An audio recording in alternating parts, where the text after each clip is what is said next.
Alright, so you read the title, you know what this video is about. Something completely different from what I've ever done. This is gonna be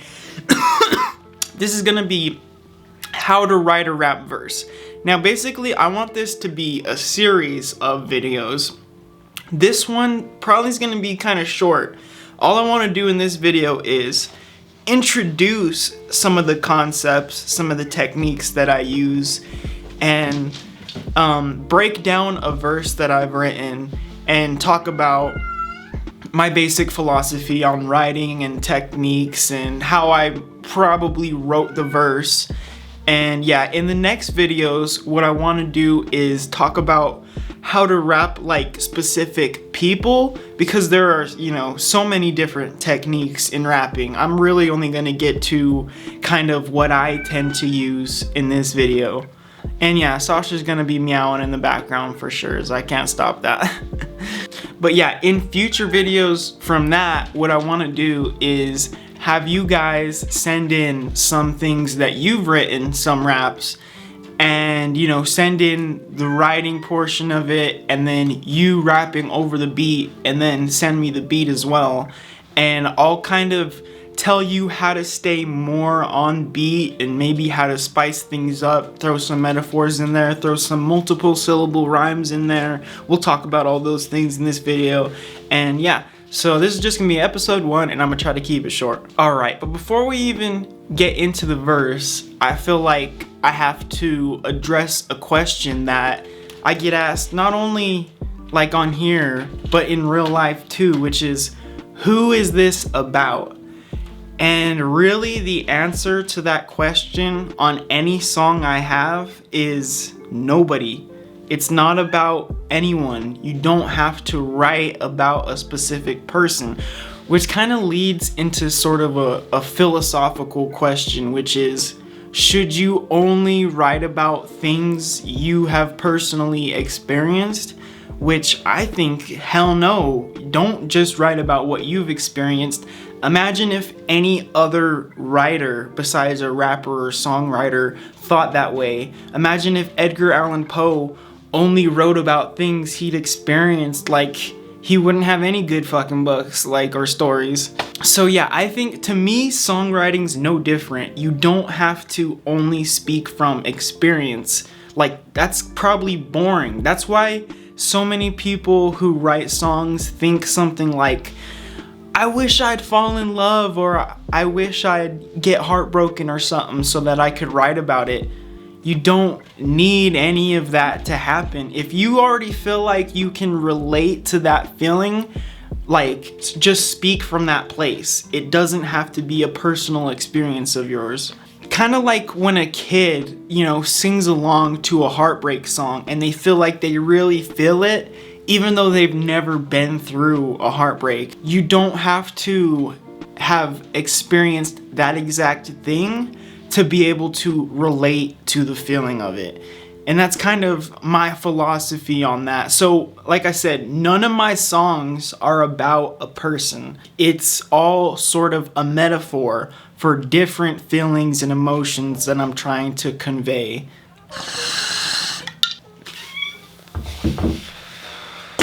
Why do you have to fucking meow every time, dude? You don't sit around meowing normally. She doesn't, like.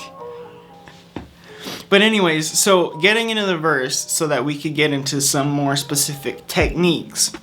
The first lines are, I remember swooping you from work and going over plans. That was way back, and even then you was a Doja fan. So that's immediately gonna jump us straight into the next kind of question I get, which is like how do you write? How do you write lines? And for me, again, like, this is just my technique. It's all about the syllable sounds that I'm rhyming. So take those 2 lines, and I'm gonna say right off the bat, I don't remember, like, I wrote this verse a long time ago. I don't remember exactly how I wrote it, but I'm just going off of how I always write. So I don't know what the first line I thought of was, because a lot of times the first line I think of doesn't end up being the first line in the structure. And we'll get into that again. Sometimes, I decide that should be the second, third, maybe fourth line in those 4 bars section, instead of being the first one, even though it's the first thing I thought of. So I don't know which line I thought of first in this particular case. I'm just gonna assume I wrote the first line first, just to make things easy. So let's say that was the first thing I thought of. I remember swooping you from work and going over plans. Those last syllable sounds, over plans. That's all I'm worried about right now when I'm trying to write the next lines.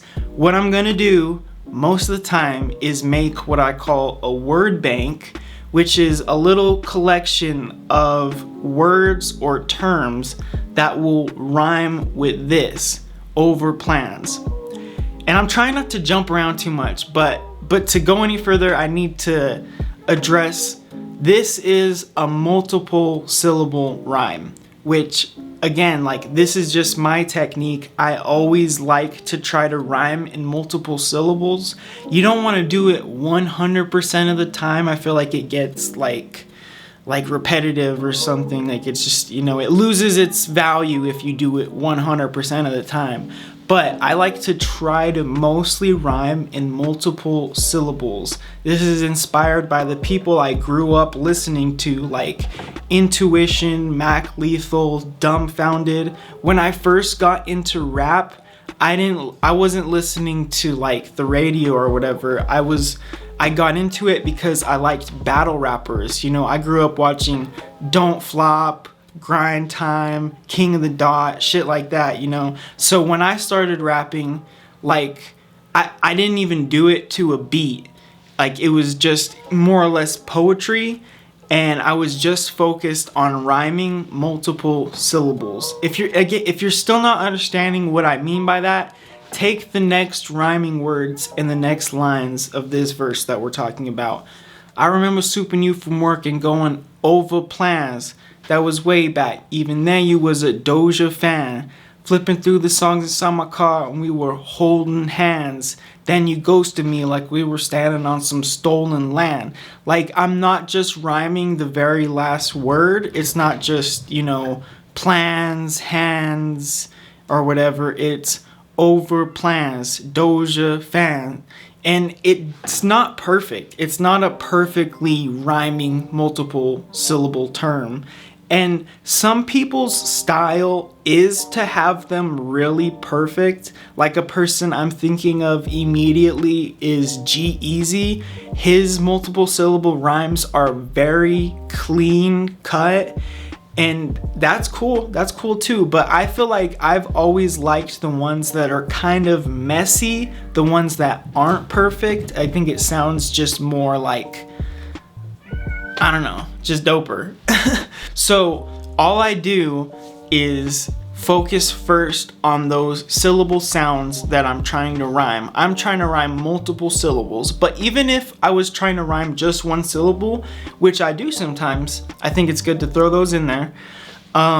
Still, I'm focused most on the syllable sound. So what I mean by that is I'm not trying to think of what the next line should be, what I should say. I'm only trying to think of what I should rhyme next. I'm gonna build the line around that. So, like I said, let's just assume I thought of over plans first. So then I wrote my little word bank of different things that could rhyme with that. I probably wrote Doja fan, stolen land, stole some bands. I probably wrote a bunch of shit. And then I thought of what I could say with those rhyming words at the end that might be good for the verse. And eventually probably ended up on that was way back, and even then you was a Doja fan. I probably wrote Doja fan and was like, man, that's kind of a weird one. How do I fit that one in there? But she's popular right now, so maybe I could say oh well, you were onto that even before she was popular. Just make it something more interesting. So then the next lines are, flipping through the songs inside my car, we were holding hands, then you ghosted me like we were standing on some stolen land. And that's gonna get into like metaphors, how to use metaphors. And basically with a metaphor, like all I do is try to think most of the time. I'll pick one word that I know has a double meaning, and you really just gotta try to think like, how do I fit that double meaning into this verse and make it make sense and make it clever? In this particular case, it's a little different because I probably thought of the rhyming words stolen land, and I probably just thought like, what do I know about stolen land? What's cliche or popular about stolen land? Because you always want to be talking in like terms that everybody kind of knows, and you know, like ideas that everybody's kind of familiar with. So I was like, what is it about stolen land everybody kind of knows? And I was like, well, like it's haunted. Everyone always says it's haunted. So I was like, all right, what can you do with haunted? Ghost. I know the word ghost has a double meaning, which is, you know, to stop talking to somebody. So I was like, perfect. That's easy to work in. So I probably thought of the line, then you ghosted me like we were standing on some stolen land. And that's just an easy way to write a metaphor. And so to talk about kind of probably the last technique I'll talk about in this video, you may notice these bars. Oh my God, my cat just jumped on the table. These bars are an even number, 4. You kind of want to shoot for rhyming in even numbers, in 2s or 4s. You can do a 3, but you kind of want to follow it with another 3 to make up for it, because we're rhyming in 4/4 timing. That's the signature of a hip hop song. So you kind of, to be able to really stay on beat, you need to be rhyming in even numbers, because you'll still be on beat if you're rhyming odd numbers, but what will happen is the beat maker probably makes switches at those 4-bar parts. Like if there's 16 bars in a verse, like 4 bars in, the beat might switch, or maybe 8 bars in, the beat switches a little bit. So just imagine you're in the middle of a rhyme structure or segment. I'll call it a segment. So like let's say these 4 bars I just gave you are one segment, because they all are using the same rhyming words at the end. So just imagine you were in the middle of a segment and the beat makes some kind of artistic switch. The sounds change or something gets taken out or whatever. It's not gonna feel as seamless as if you had just finished a segment and then the beat makes a switch and you're starting another segment. See? So yeah, so you want to try to rhyme in 2s and 4s. If you do a 3, try to do another 3 after that. You can go way further. You could do 16 bars all with the same rhyming word if you're really feeling it. But I tend to like to do 4 at a time. I try not to always do it, because if it's always the same, if you're always doing 4 rhyming word segments at a time, it will start to feel like repetitive or just not as interesting. All right, now that we've kind of talked about all the techniques I want to talk about, let's kind of blow through the rest of this verse. And I can't front like it was nothing, girl, you broke my heart. I am romantic, I'm just not about the hopeless part. Now I know for a fact that line, the second line was written first, because this beat is called Hopeless Romantic. So I wanted to do something with that. So I was like, I am romantic, I'm just not about that hopeless part. So then I just had to create lines around that, and I probably decided, that's kind of jarring to say that line first. It should be, at least the second or third line in a segment instead of the first line. And so, just to make it make sense, like I said, I probably made my little word bank and I wrote broke my heart, and I was like, oh, easy. And I can't front like it was nothing, girl, you broke my heart. I am romantic, I'm just not about that hopeless part. All right, so actually this is gonna get into one more technique, because the next lines are, and my life feels like the Titanic when it starts to flood, but I won't panic, I'll just go and find a harder drug. For whatever reason, at this section, I had decided to not rhyme all four words, not do all four lines the same rhyming word. Like I said, you gotta switch it up. So I decided, do 2 lines with the same rhyming word and then move on to something else. But if you'll notice what I do here and what I do a lot, so the first 2 lines are, I can't front like it was nothing, girl, you broke my heart. I am romantic, I'm just not about that hopeless part. Now it ends with the last syllable sound art, right? So then the next syllable sounds that I'm rhyming are art to flood, art to, but like, I know those are random ass words I'm saying right now, but I'm really just trying to emphasize the syllable sound, not the words. So like I was saying, the first rhyming words are broke my heart, and then I move to start to flood. Those are the syllable sounds that are rhyming in those segments. Notice the last syllable sound in the first segment is the first syllable sound in the next segment.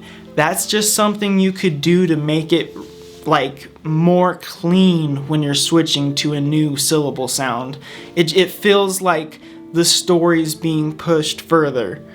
But also in these 2 next lines, and my life feels like the Titanic when it starts to flood, but I won't panic, I'll just go and find a harder drug. Notice it's not just the last syllable sounds that are being rhymed. This involves a rhyme scheme. So in these 2 lines, in the first line, I say the word Titanic. So I knew instantly, like, that's an easy word to rhyme again, but not have it be at the end. Just have it be totally random in the middle of the lines, and so you have like an extra rhyme in there. People call it a rhyme scheme. So I rhyme Titanic, then starts to flood, and then panic, and then harder drug. So like all that together just makes a really clean sounding, interesting 2 lines. All right, the next lines are, and if I ever move to LA, I'll be so ecstatic. I used to want to live in Denver till they overran it. Then I said, fuck it, I'm already always stuck in traffic, and I get sadder every single time the summer passes. So here I am moving on to rhyming with the first rhyming words of the previous rhyme scheme. So before it was Titanic, starts to flood, panic, harder drug. So now I'm gonna rhyme just with Titanic and panic and forget about the rest of the rhyme scheme, just move on to a different segment. And then also the first 2 lines, they rhyme so ecstatic and then overran it. Again, it's not perfect, but like when it's at the end of a line, it works. And then from there it rhymes stuck in traffic to summer passes. It's not, it's the same last syllable sounds, but I'm rhyming the first part of the syllable sounds. I've moved on to a different one. It's kind of hard to explain, but I'll have something on screen to help. Now in this one, I know that the first line in this segment was written first. Like this is probably the most like genuine part of the whole song is because at this time I did really want to move to LA, even though now I'm like, what the fuck, I don't want to live in LA, but that's how I was feeling at the time. So, and if I ever move to LA, I'll be so ecstatic. Like that's not based off anything besides, like, that's just how I was feeling at the time. And I used to want to live in Denver till they overran it. Like again, just speaking from the heart, like I used to want to live in Denver, then I realized, Denver's almost just as bad as LA when it comes to traffic and shit. Like might as well go live in LA. And so the next line literally says that. Then I said, fuck it, I'm already always stuck in traffic, and I get sadder every single time the summer passes. And This isn't necessarily true. Like, I like the cold weather, but I'm just kind of going along with the idea of someone who wants to move to LA might feel like, I want to go live somewhere where it's hot and sunny and there's a beach, So the next lines just continue further with that idea. I want to go and live somewhere sunny every day, a place where every girl you meet someone that got away, where people chilling on the beach enjoying all the rays, that place ain't only in your dreams is California. And like, again, near the at the end there, that last rhyme, it's kind of not even a multiple syllable rhyme anymore, but my style's like not to do it super clean, like every multiple syllable rhyme is just fucking perfect. If you said those two phrases, right next to each other very flatly, they'd still rhyme. My style isn't that. Some people do that, and I totally respect it, but I prefer this. I like it to be a little messy, a little dirty. Alrighty, but that's the end of the verse, and really I could go way further into some of these techniques, but I'm just gonna leave that for future videos. Just keep this video kind of like an introduction to rap theory. So yeah, so that's it. Look out for the next ones coming up, and laters.